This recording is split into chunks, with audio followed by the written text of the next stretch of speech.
Hello everyone, my name is Dr. Imran Khan and welcome back to my channel MCM. MCM का full form होता है motivation, chemistry and MMA with doctor Imran Khan. So आज हम लोग फिर से एक और नए एपिसोड के साथ आए हैं of completion of the book of Robin Sharma who will cry when you die. देखिए, इन वीडियोस को आप ज़्यादा अच्छी तरीके से तब देखेंगे और इससे कुछ सीखेंगे जब आप इन वीडियोस, जो भी मैं चीज़ें आपके साथ शेयर कर रहा हूँ ना इस बुक की, जब आप उनको अपनी लाइफ में इनकलकेट करने की कोशिश करेंगे, राइट? सो मैं भी कोशिश कर रहा हूँ. हर किसी को स्टार्ट करना पड़ता है फ्रॉम स्क्रैच. बहुत सारी गलतियाँ हम लोग कर रहे होते हैं, बहुत सारी कमियाँ हम लोग के अंदर होती हैं. सो हमें उनको एडिट करना पड़ता है और जो अच्छी चीज़ें हमारे सामने अगर आती हैं तो हमें उनको एक्सेप्ट करना पड़ता है और उनको अपनी लाइफ में इनकलकेट करना पड़ता है, जिससे आप भी अपनी लाइफ को इम्प्रूव कर सकें और आपके साथ जो लोग जुड़े हुए हैं उनकी लाइफ भी आप इम्प्रूव कर सकें and hence the entire world या एंटायर ग्लोब की आप जो सिचुएशन है उसको आप इम्प्रूव कर सकें. सो देखिए, ये मानना कि मेरे एक अकेले करने से जो दुनिया की जो सिचुएशन है इम्प्रूव नहीं होगी, ये गलत है. हमको अपना एफर्ट करते रहना चाहिए. हो सकता है हमसे लोग इंस्पायर्ड हों, जिससे फिर जो चीज़ हम बताना चाहते हैं वो आगे बढ़ती जाए एंड हेंस कभी ना कभी एक ऐसा वक्त ज़रूर आएगा जिससे दूसरे लोग इंस्पायर हो सकें और एक अच्छा माहौल, एक अच्छे लिविंग प्लेस हम लोग अपने अर्थ को बना सकें. तो जल्दी से हम लोग नेक्स्ट चैप्टर पे आते हैं ऑफ दिस बुक. चैप्टर 11 है यहाँ पर. टॉक टू योरसेल्फ है chapter 11. So talk to yourself का मतलब ये नहीं कि अपने आप से बड़बड़ करते रहना. टॉक टू योरसेल्फ का मतलब होता है कि आप अपने आप से पॉजिटिव चीज़ें बोलिए. ऑलराइट, अपने आप को मोटिवेट करिए पॉजिटिव चीज़ें बोल बोल के. देखिए, हमारे लाइफ में बहुत सारी प्रॉब्लम्स वगैरह चलती रहती हैं, that is a different thing all together. मगर अगर हम अपने आप से नेगेटिव चीज़ें बोलते रहेंगे ना, बार-बार बोलते रहेंगे, यार मैं तो ये कर ही नहीं सकता, यार आज मैं बहुत लेज़ी फ़ील कर रहा हूँ, तो आप देखिएगा, आप जब अपने आप से ये चीज़ बोलते हैं ना, तो आपकी बॉडी वैसे ही रिस्पॉन्ड करती है, आपका दिमाग वैसे ही रिस्पॉन्ड करता है. मैंने एक वीडियो में पहले भी डाला था कि हमारा जो दिमाग है ना, हर चीज़ सुन रहा होता है और वो वैसे ही रिस्पॉन्ड करता है जैसे आप उससे बात करते रहते हैं. अगर आप उससे पॉजिटिव बोलिएगा, yes I can do it, I am good, I am the best, और हमेशा जब आप अपने बारे में पॉजिटिव बोलते रहिएगा ना, तो आपका दिमाग देखिएगा वैसे ही रिएक्ट करता है, आप भी वैसे ही रिएक्ट करोगे. मगर जब आप हमेशा अपने आप से नेगेटिव बोलते रहोगे, अपने लिए नेगेटिव बोलते रहोगे या किसी के लिए नेगेटिव बोलते रहोगे ना, सो वो हमेशा फिर नेगेटिविटी दिमाग में आती रहेगी. मान लीजिए हम लोग अपने बच्चों से अगर नेगेटिव बोलते रहेंगे ना, यार तुम तो बेवकूफ़ हो, तुम ये नहीं कर पाते, तुम वो नहीं कर पाते हो, ये तुम इतना छोटा सा काम तुम नहीं कर पाए. तो आप जब भी नेगेटिव बच्चे से बोलते रहेंगे ना, तो क्या होगा, अल्टीमेटली उसका दिमाग वही चीज़ सुनता रहेगा. फिर थोड़े दिनों बाद वो उसके अंदर जो कॉन्फिडेंस है वो कम हो जाएगा, जस्ट बिकॉज़ आपने इतना ज़्यादा नेगेटिव उसके उसके लिए बोला, तो उसका दिमाग सुन-सुन के बोला, यार मैं किसी लायक हूँ कि नहीं हूँ? तो ये चीज़ होती है. तो नेगेटिव नहीं बोला जाता है अपने लिए, किसी और के लिए भी नेगेटिव नहीं बोला जाता. पॉज़िटिव बोलिए, खूब ज़्यादा पॉज़िटिव बोलिए. हमेशा जब भी आप बैठे हों, पॉज़िटिव बोलिए. अगर कोई चीज़ नहीं हो पा रही है तो बोलिए, yes I can do it, right? और I have the ability to do it. Right, God has given me the ability to do this particular thing, right? बीच में मेरे साथ ऐसा हो गया था कि मैं नमाज़ में थोड़ा-सा कोताही कर रहा था. मैं बिल्कुल दिल की बात आपसे बता रहा हूँ. नमाज़ में थोड़ी-सी कोताही कर रहा था मैं. तो मैं और मुझे पता था मैं गलत कर रहा हूँ, मैं अंदर से खराब कर रहा हूँ, मुझे अंदर से खराब लगता था, बट नहीं हो पा रहा था. उसको पता नहीं क्या था. मैं अपने आप से फिर बोला, नहीं मैं नमाज़ी हूँ, मैं नमाज़ी हूँ, मैं नमाज़ पढ़ता हूँ, मैं नमाज़ पढ़ता हूँ, मैं नमाज़ पढ़ता हूँ. जब मैंने ये बार-बार बोलना चालू किया ना, ऊपर वाले का करम हुआ, तो उन्होंने बोला, तो उ तो ऑब्वियसली उन्होंने मेरे अंदर डाला होगा फिर, तो जिसकी वजह से अब देखिए बिल्कुल प्रॉपर नमाज़ होती है. बहुत ही रेयर हो जाता है कि कभी कज़ा वगैरह हो जाती है, नहीं तो अब प्रॉपर नमाज़ हो रही है माशाल्लाह. सो ये एक बहुत ही बड़ी चीज़ है मेरे लिए और आपके लिए भी बहुत बड़ी चीज़ होगी. कभी भी अपने आप से नेगेटिव मत बोलें, हमेशा अपने आप से पॉज़िटिव बोलते रहें. तो टॉक टू योरसेल्फ में जो ऑथर है उन्होंने यही चीज़ समझाने की कोशिश की है, राइट? फिर उसके बाद चैप्टर 12 है शेड्यूल वरी ब्रेक्स. अब ज़िंदगी में बहुत सारी प्रॉब्लम्स लगी रहती हैं, हम जॉब पे हैं, जॉब कर रहे हैं, तो अभी फलाने अब 31st आने वाला है तो इसका बिल है, फिर हमारा इंश्योरेंस का है, फिर दूध वाले का बिल है, एंड फलाना-ढिमकाना सारी प्रॉब्लम्स, एंड जॉब पे हमें ये काम कंप्लीट करना है, एंड बॉस हमारे बारे में क्या सोच रहा होगा, हमारे कलीग हमारे बारे में क्या सोच रहे हैं, कितनी सारी टेंशन्स वगैरह सब चलती रहती हैं लाइफ में, राइट? सो हम लोग करते क्या हैं, गलतियाँ क्या करते हैं ना, हम लोग हमेशा अपने टेंशन से घिरे रहते हैं और हमेशा उनके बारे में सोचते रहते हैं। यकीन जानिए, जब भी आप हमेशा अपने टेंशन्स के बारे में सोचते रहेंगे ना, जैसे मैंने बताया, आप हमेशा अपने टेंशन के बारे में सोचते रहोगे, अपने दिमाग में नेगेटिव चीज़ें डालते रहोगे ना, तो आपका दिमाग भी वैसे ही नेगेटिव सोचता रहेगा, वैसे ही नेगेटिव हो जाएगा। तो इसलिए टेंशन मत लीजिए। टेंशन या कोई प्रॉब्लम अगर आपके सामने है ना, तो उसको पूरे दिन मत सोचते रहिए, उसके लिए एक टाइम बना दीजिए। और जैसे ऑथर ने बहुत अच्छी चीज़ बताई है यहाँ पर कि schedule your worry breaks, alright? कि मतलब आपके पास जो टेंशन्स वगैरह हैं, आप उनको एक टाइम बना लीजिए कि शाम में 5 से 6 के बीच में मैं इन सारी प्रॉब्लम्स को, इन सारी चीज़ों को सॉल्व करूँगा।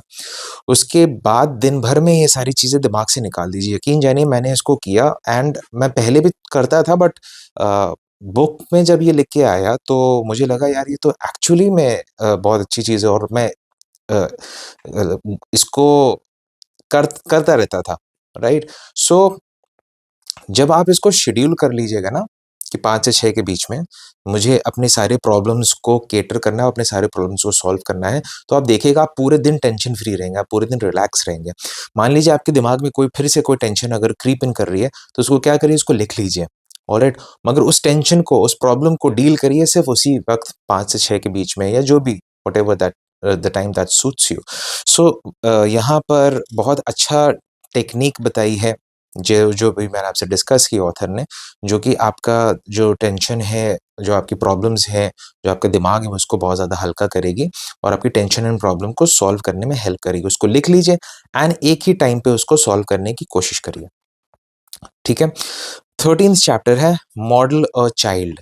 अब मॉडल अ चाइल्ड आप इसमें ऑथर ने बताया कि जो बच्चे होते हैं, वो हमेशा पॉज़िटिव्स देखते हैं, वो हमेशा अच्छी चीज़ें देखते हैं। तो हमारे अंदर, क्योंकि हम इतने ज़्यादा टेंशन में रहते हैं और हम बड़े हो जाते हैं, तो हमारे अंदर का जो बच्चा होता है ना, वो मर जाता है, या हम लोग उसको खुद मार लेते हैं।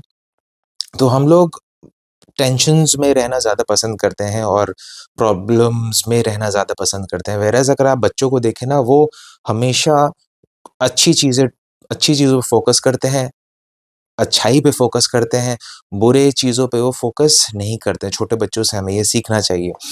अम, आप देखिएगा कि जैसे कभी आप अपने बच्चे को डाँट दीजिए, ऑलराइट? और फिर थोड़ी देर बाद जब आप उसको मनाने जाएँगे ना, वो वैसे ही बिल्कुल आपके साथ वैसे ही गले लग लेगी। बेटी जो आपकी है या आपका बेटा है, वैसे ही गले लगेगा, वैसे ही आपके साथ नॉर्मल के तरीके से बात करेगा। क्योंकि वो अच्छाई देख रहा है, क्योंकि वो पॉज़िटिव देख रहा है, अच्छी चीज़ें देख रहा है। ऑन द कॉन्ट्ररी, अगर आप किसी बड़े को डाँट देंगे, तो आपसे वो बात नहीं करने वाला, यकीन जानिए। ये तो प पता है सबको, वो आपसे बात नहीं करेगा, रूठ के बैठ जाएगा, एंड फिर ज़माने लग जाते हैं मनाने में, एंड बहुत सारी चीज़ें वगैरह सब होने लगती हैं। तो बच्चों से ये चीज़ सीखनी चाहिए कि पॉज़िटिव्स सिर्फ़ हमें देखना चाहिए। तो मॉडल अ चाइल्ड में ऑथर ने यही बताने की कोशिश की है कि सिर्फ़ और सिर्फ़ पॉज़िटिव्स देखना चाहिए। जैसे बच्चे पॉज़िटिव्स देखते हैं, वैसे ही हमें हर चीज़ में पॉज़िटिव देखने की कोशिश करना चाहिए, जैसे बच्चे हैं। और अपने अंदर जो बच्चा है ना, हर इंसान के अंदर बच्चा होता है, हम लोग दबा देते हैं या उसको मार लेते हैं, या फिर उसको कहीं पर हम लोग छुपा देते हैं। तो उस बच्चे को अपने अंदर से निकालिए, ताकि आपके अंदर एनर्जी आए। जैसे बच्चों के अंदर एनर्जी होती है, वैसे आपके अंदर एनर्जी आए, राइट? तो हमेशा एक जो आपका जो एस्पेक्ट है, जो बचपना वाला एस्पेक्ट है, उसको हमेशा ज़िंदा रखिए, कभी भी उसको मारिए नहीं। ऑथर ने ये बताने की यहाँ पे कोशिश की, which is very good actually. Then 14th आते हैं, चैप्टर नंबर 14th है जीनियस इज़ 99% इस इंस्पिरेशन, और ये एक्चुअली में बहुत ज़्यादा सही चीज़ है, यहाँ पर ऑथर ने बोला है। Genius is 99% inspiration. देखिए, हम हार्ड वर्क, सब कोई हार्ड वर्क कर रहे होते हैं, ऑलराइट? जैसे सपोज़ अब्दुल कलाम को अगर आप कंपेयर करें किसी दूसरे नॉर्मल साइंटिस्ट से, तो अब्दुल कलाम साहब में एंड दूसरे नॉर्मल साइंटिस्ट में डिफरेंस क्या है? कि अब्दुल कलाम जी में वो इंस्पिरेशन था ताकि वो देश के लिए कुछ कर सकें। वो चीज़ उनको हर रोज़ सवेरे जल्दी जगाती थी। दूसरे साइंटिस्ट जो होते हैं, जो नॉर्मल साइंटिस्ट होते हैं, वो क्या करते हैं ना, वो उनके अंदर वो इंस्पिरेशन नहीं होता कि उनको देश के लिए कुछ करना है। हाँ, उनको एक प्रोजेक्ट दे दिया गया, वो काम वो उस पे कर रहे हैं। मगर अब्दुल कलाम साहब में ये क्या डिफरेंस था, बाकी सब साइंटिस्ट से क्या डिफरेंस था कि वो इंस्पायर्ड थे बहुत ज़्यादा कि उनको देश के लिए कुछ करना है। सिमिलरली जितने भी बड़े-बड़े जो आप लोग देखे होंगे, जो फिलैंथ्रोपिस्ट होते हैं, जो कि देश के लिए कुछ कर रहे होते हैं, उनके अंदर यही एक जज़्बा होता है। यही चीज़ उनको इंस्पायर कर रही होती है। महात्मा गांधी को अगर ये चीज़ इंस्पायर नहीं की होती कि मुझे देश के लिए कुछ करना है, अपने देश को इन फिरंगियों से आज़ादी दिलानी है, वो उस ख्वाब उन्होंने नहीं देखा होता, वो चीज़ अगर उनको इंस्पायर नहीं करती, तो वो भारत नहीं आते, वो इंडिया वापस कभी नहीं आते, राइट? और इतना बड़ा रोल प्ले नहीं करते। भगत सिंह भगत सिंह अगर वो इंस्पायर्ड नहीं हुए होते कि उनको भारत को इन ज़ंजीरों से अलग छुड़ाना है और आज़ाद कराना है, तो वो कभी भी जो उन्होंने किया देश के लिए, वो कभी नहीं करते। सिमिलरली ऐसे बहुत सारे लोग, हम लोग भी, आप, मैं, जितने लोग हैं, हम लोग अगर सवेरे जग रहे हैं जल्दी, हर मंडे को सवेरे हम लोग जग रहे हैं और तुरंत अपने ऑफ़िस के लिए पहुँच रहे हैं, that means we are inspired. Inspiration सिर्फ अपने लिए नहीं, इंस्पिरेशन दुनिया को चेंज करने के लिए, देश को चेंज करने के लिए, अपने गली मोहल्ले को चेंज करने के लिए, आपके आसपास जो लोग हैं उनको चेंज करने के लिए, इससे इंस्पिरेशन मिलता है।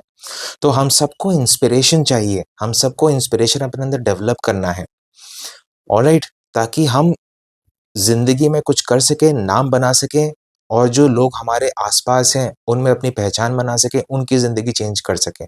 और सिमिलरली कंट्री की जो जो पोज़ीशन है, कंट्री का जो रुतबा है, वो हम लोग बढ़ा सकें। सो इंस्पिरेशन इज़ दिस। तो हर एक इंसान के को अपने अंदर एक ऐसा इंस्पिरेशन पैदा करना चाहिए, ऐसा सोच रखनी चाहिए कि उसको अपने लिए करना है, अपना नाम बढ़ाना है, अपने आस-पास के लोगों के लिए कुछ करना है और अपनी फैमिली के लिए कुछ करना है। This is what is inspiration. So ये मुझे बहुत अमेज़िंग लगा कि जीनियस इज़ 99% इंस्पिरेशन। जितने भी जीनियस होते हैं, उनको इंस्पिरेशन ज़रूर होता है। ऑलराइट, सो आई होप आपने आज के जो 4 टॉपिक्स हैं, आज के चैप्टर्स हैं, उससे आपने काफ़ी कुछ सीखा होगा, कुछ इनकलकेट किया होगा अपने लाइफ़ में, इनकलकेट करेंगे भी और अपने घर को, अपने आस-पास के एरिया को, अपने देश को एक बहुत अच्छी जगह बनाएँगे रहने के लिए। Till then take care, bye bye.